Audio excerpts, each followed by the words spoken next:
Dito tayo. Dito na tayo. Mike Defensor na tayo, Absat. Ito 5 minutes lang to. Mike Defensor, pasok. Di ba, napag-usapan natin Ito. Tinatanong siya ni Secretary Llamas. Pasok. di ba, napag-usapan natin kanina yung bank waiver ni Madriaga. Hoy, nako, usapang bank waiver. Ay, congratulations, Madriaga. Napakatapang mo kasi doon sa pag-waive mo pa lang ng bank secrecy law. Sigurado, lalabas ang katotohanan.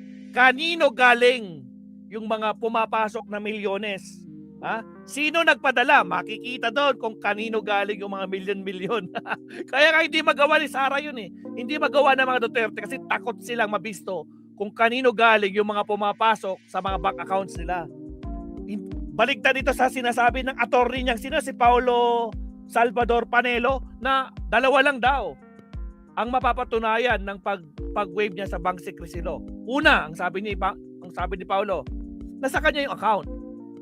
Nasa pangalan ni Ramil Madriaga. Pangalawa, na may laman yung account. Malamang, hanggang dun lang daw, sabi ni Paulo Salvador Panelo. Putragis, utak butiki din eh. Diyos ko Lord, napakakitid na. Attorney ba talaga yon? Diyos ko po, 2 lang daw ang mapapatunayan ng pag-waive ni Ramil Madriaga sa kanyang bank records.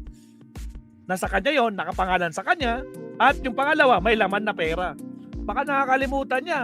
Saan galing yung pera? Malalaman kung kanino galing yung pera. Yun ang pinaka-importante. Dahil umamin itong si Ramil Madriaga na pumasok sa mga bank accounts niya yung mga pinadala sa kanya at malalaman kung sino nagpadala. Ay, nako po, Diyos ko Lord Rudy. Sige, pasok. Ito na, papasukin natin. Si Mike Defensor. Pasok. Pasok, Mike Defensor. Si Vice President, di ba, napag-usapan natin kanina yung bank waiver ni Madriaga. Si Vice President ba, tsaka si Mads Carpio, hindi iniisip na maglabas din ng bank waiver?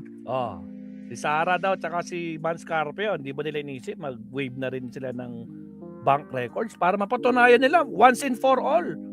Mabasag nila si Madriaga, no, na sinungaling talaga. Ipakita na rin nila yung kanilang mga bank records. Mag-waive na sila. Sagot, Mike Defensor. Para matapos na itong mga aligasyon laban sa kanila. Alam mo, Sec Ronald, ang isa... Alam mo, Sec Ronald, iibahin ko ang sagot ko dyan. Ililihis ko muna. Tingnan niya kung paano sabagot yung mga garapata. Tragis. Kasing naging problema dito sa Kongreso, sa Justice Committee. Wala, di nyo nasagot. Diretsuhan, bakit hindi pa lang nila? Bahala na si Sara at si Mads Carpio. Wala naman akong pakialam doon. Ganun na lang, diretsuhan. Hindi yung gumagawa ka pa ng kwento. Gawain nyo Diyos ko Lord. Sige, pakinggan na natin, Ma'am San. Ang isa kasing naging problema dito sa Kongreso, sa Justice Committee, yung kay Presidente Marcos na marilaw na may ebidensya, may SARO, may unallocated funds, official documents. Sabi nila, hindi daw... Tragis, itinawit na si Marcos, mga kakabsat. Tokis! Nilihis niya kay Marcos. Putragis, ang layo ng sagot. Putragis, nako po. May SARO, may unallocated funds, official documents. Sabi nila, hindi daw substantial, no substance. So, with form, no substance. Pagdating dito kay Pangulong Vice President Inday Sara Duterte, ang sabi nila, with form, with substance. So, ang ibig sabihin dapat sana, kung ano na yung nailatag nila na nandun, yun na yung kasong ilalabas nila. For example, narinig kita kanina, Sec Ronald, sabi mo, dapat ma-prove nila na wala sa salin. Dapat doon pa lang sa presentation ng substance, pinakita na nila, uy, may bahay ka dito, hindi mo dineklara. Uy, may bank account ka dito, hindi mo dineklara. Ang sabi nila, may substance. Tapos ngayon, naghahanap na naman sila ng mga ebidensya. So I think, yun ang nagiging problema Yun ang ayaw na, ako, personal, nakikita ko, fishing expedition nga dahil dapat in-establish na nila from day one, may kalokohan ka sa saliin, may pagnanakaw ka na ginawa, at may mga pera o meron kang pag-aari na hindi mo dineklara. Ngayon, bubuksan mo yung bank account ko, bubuksan mo yung mga negosyo. Teka lang, ano bang hinahanap mo? Kala ko ba sabi mo may kaso ka na nung pumunta ka pa lang sa Kongreso? Sige, pasok. Okay, yung ikaw na mismo pusa. Halimbawa, ako, Oh, pag yung nakasuhan ako, kusa tulad ni Ramil Madriaga, kinusa niya. Yun tinatanong sa Llamas. Ikaw kung saan ka na napadpad, napunta ka pa kay Marcos, Diyos ko Lord. bubuksan ko, lalabas ka agad ako ng bank waiver. Kahit mas maliit yung aking bank account kesa sa'yo, Mike. Kaya, it's a small thing dahil wala ka naman tinatago, di ba? Totoo rin yun, Sir Ronald, pero para sa akin din, at ako, kung makakausap ko si VP Inday, ang aking advice sa kanya, labanan mo all the way. Lahat ng panggigipit nila, labanan mo. Huwag mo silang bibigyan ng pagkakataon na humanap ng kung ano nung issue, na diinang ka, na gumawa ng kung ano nung paninira. All the way, labanan niya. In fact, yung mga sinasabi ng iba, botohan na ng Kongreso para tapusin na yan, iakit sa Senado. Ako hindi. Labanan yan all the way. Ipakita talaga nila na may pagkakamali. At hanggat hindi na napapakita to, wala din silang karapatan na magbukas ng kung ano-ano. Di ba parang yung sabi mo sa Ronald maliit na bagay. Totoo din naman yun. Pero bakit kayo nagsampa ng wala pala? Wala daw silang karapatan, wala daw silang tanga. Putragis. May rules in terms of impeachment. Especially para makita yung mga bank records. Kasama yon sa mga procedures. Kasama yon sa pwede nilang tingnan. Putragis. Isa yon sa mga kapangyarihan ng ombudsman. Isa rin sa mga proseso para makita kung totoo ang mga sinasabi ng mga akusado tulad ni Lustay. Diyos ko Lord. Kabado yan! Lakputragis naman o. Pati nyo masagot ng diretso yung kusa na mag-waive na siya ng bank records niya. Bakit takot? Kung walang kasalanan, patunay. Wala naman pumasok. O, anong mapapatunayan nyo dyan? O, di masampal nyo si Madriaga ng katotohanan. Eh wala eh. Hindi nyo, si Trillanes na nga lang, di nyo kayang basagin. Ilang taon na, more than 10 years nang lumipas. Hanggang ngayon, hindi nyo kayang kasuhan. Ilang beses na kayong sinabihan na ito yung mga bank records. Ilang beses ko na rin pinakita sa kanyo. Ilan yan? 2 billion eh. 2 billion something. Basta yun. Joint account ni Digong. Putragis. Tsaka ni Sara. Bakit hindi nyo madebunk yung sasabi ni Trillanes? Takot kayo no? Takot yarn? Diyos ko po. Wala kayong hawak na ebidensya. Bakit kayo nagsampa na wala pala kayong alam na kasalanan? Pero sir, granted nga, let's say na may ebidensya na wala pang hawak ang prosecution. But also the mere fact that the Vice President's camp also wants to put a stop to what they call a mini trial in Congress. When they can, kung wala talaga ebidensya na hawak ng prosecution, they can have it dismissed outright, either by the lower Wala chamber ebidensya. or by the Senate Impeachment Court. So if that is the case, it's a lot easier to just go through with it and not try to stop it before it even starts. Ang sabi kasi nila, Humihiling kasi sila sa Supreme Court. Takot silang sumagot. Kasi ramdam nila, no, hindi nila kayang lusutan. there is already form and substance. And based on that, yung grounds nila should be the basis of the voting. Ngayon, kung magbubukas sila ng kung ano ng ebidensya, syempre, ako mismo, I would advise the legal team, I would advise the Vice President, huwag kayong pumayag, labanan nyo yan all the way.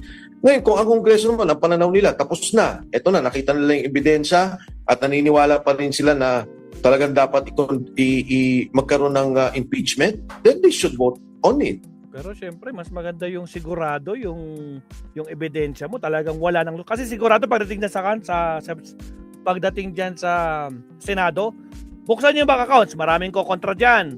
Eh dito pa lang sa House, tingnan na para pag nakuha na, ipadala wala na silang magagawa. Hindi na nila kailangang pagbotohan kasi nandyan na. Ganun yon. Hindi sila magsasampa diyan o kaya magbibigay ng mga ebidensya na talagang makakalusot pa. Talagang wala nang lusot. Eh kung wala naman talagang ginagawang kalokohan, ipakita na, 'di ba? Nang magkaalaman. Pero bakit takot na takot?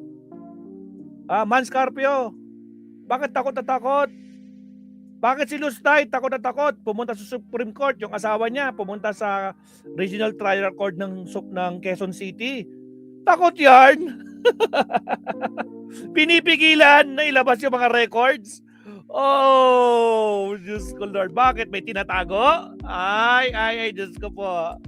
Pero yung parang gagawin nga nila na bubuksan nila kung ano-ano para maglabas ng ebidensya, yun ang tingin kong hindi ako papayag. Yung case, for example, ni Madriaga, sinabi nila may form and substance yun, at nagsalita nga si Madriaga, pagkakataon ngayon ng prosecution ng defense, no, ng mga abogado ni Vice President, natanungin din si Madriaga kung gusto man nila. Kung gusto nila. Pero kung ako yan, tatanungin ko yan si Madriaga. Oh. At aalamin ko lahat ng mga sinasabi niya dahil ako naniniwala. Yun dapat ang ginawa ni Lustay. Dapat umaten siya dyan sa hearing kahapon para tanungin niya. Basagin niya si Madriaga kung kaya niya. Pero hindi, duwag eh. Diba? Asan yung blood bath? Wala. Baby bath. Diyos ko po, Rudy. Under scrutiny, bibigayan si Madriaga lahat ng invento niya. Woohoo! Kaya mo? O di pumunta ka. Ikaw na lang pumunta. Basagin mo. Kasi ayaw nga pumunta ng amo nyo eh. Yung amo nyong Lustay, ayaw pumunta oh. Naka-reserve pa yung upuan niya. Huwag niyong ginagaslight na kunwari. Gawin nyo!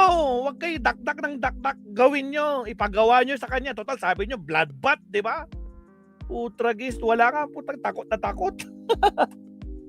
Parang parang ang dating sa akin, para bang ganun siya ka-close kay Presidente na para siyang si E.S. Medeldea at si Bongo. Yes, sir. I get you, sir. Yeah. But yun nga, if his Yun na nga. Sinasabi niya, nakakausap niya si PRRD. Nagpadala mismo si PRRD sa kanya. Eh kung doon, basagin nyo na. Basagin nyo na. Hindi yung puro kung ano pa pinagsasabi nyo dyan. Basagin nyo na kung totoo. Puntahan nyo sa hearing. Hindi yung nagpapa-press con kayo, nagpapa-interview kayo dun sa mga stream media, so kayo sa mga vlogger nyo, mga garapata. Patunayan nyo! Hindi puro, ay, nako, Diyos ko Lord.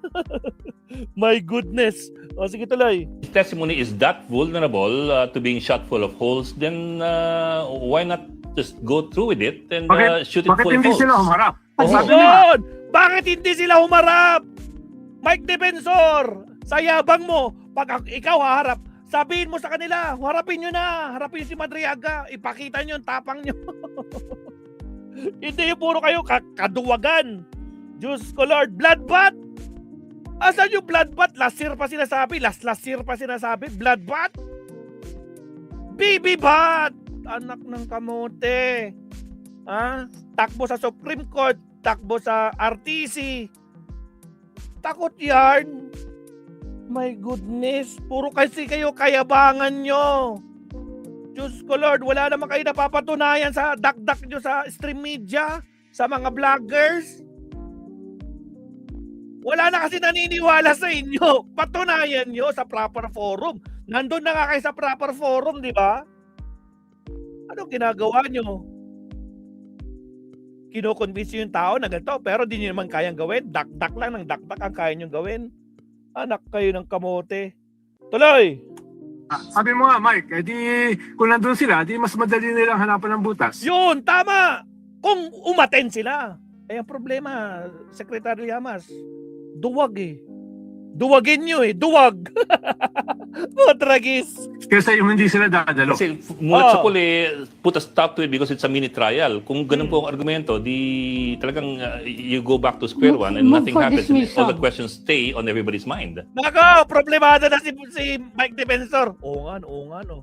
Mali yata yung sinasabi ko. Teka lang. Paano kaya re-resbakan to? Tragis! Nasusukol si Mike Defensor dito. Tragis. Pero syempre, magagaslight na naman to. No? Hindi na naman niya sasagutin ng diretso. Pakinggan natin. Yes. Well, actually, yun naman ang ginawa ng legal team nila, VP. Sabi nila, nag-present na kami, sinagot na namin yung mga basis ninyo. Sumagot na kayo, ad cotelum, no answer. Ano yung sagot? Duwag. Ano yun? Sumagot na. Wala na guys, hindi niya masagot mga kabsat. Ito na, Diyos ko Lord Rudy. And then it's up to the committee to vote. Yung sabi ni Sec Ronald, no, kung ako, sabi nga ni Sec Ronald, dapat tumarap sila. Ako din. Aabot tayo dyan, pero sisiguraduhin ng Justice Committee nandyan lahat ng ebidensya, no?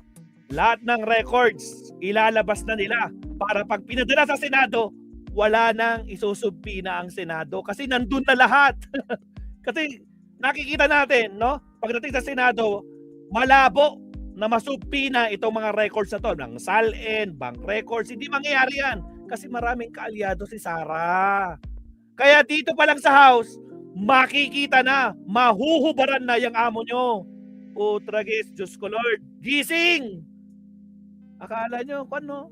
Huwag nyo minamalit ang house. Ha? Nasa lower house lang sila.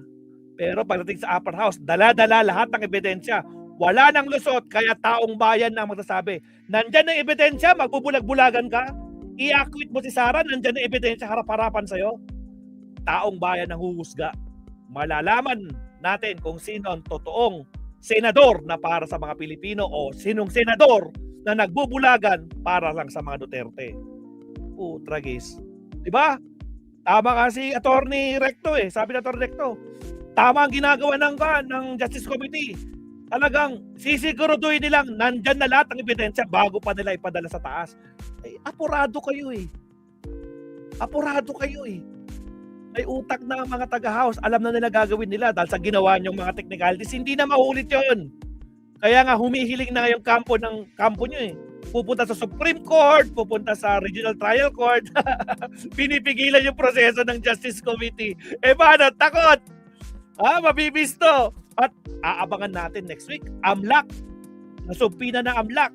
Trillanes! Nako po, aabangan natin yan. Diyos ko Lord. Kasi tapusin natin si Defensor. Putragis, kawawa naman to. Sige, tuloy. Yun ang pananaw ko.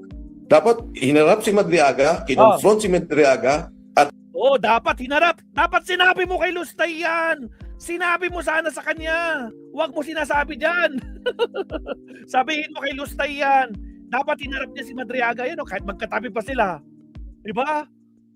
Tragis. tanungin dun sa pasigsabi ni Madriaga. But of course, legal team ni Vice President yan. Now, Iwas ka. Syempre, legal team. Di naman ako kasama sa legal team. No?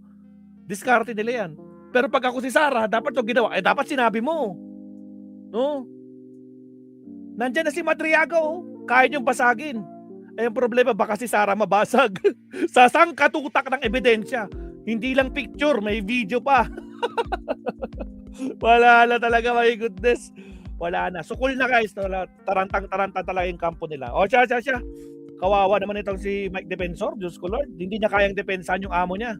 it's up to the impeachment court kung gusto nilang tapos na. Sabihin nila, okay, hindi ka harap, we will now vote and we will impeach you. Nasa Kongreso yan. Di ba, napag-usapan Okay na tayo, Babsat. Binasag na natin si Con. Matragis, Diyos ko, Lord Rudy.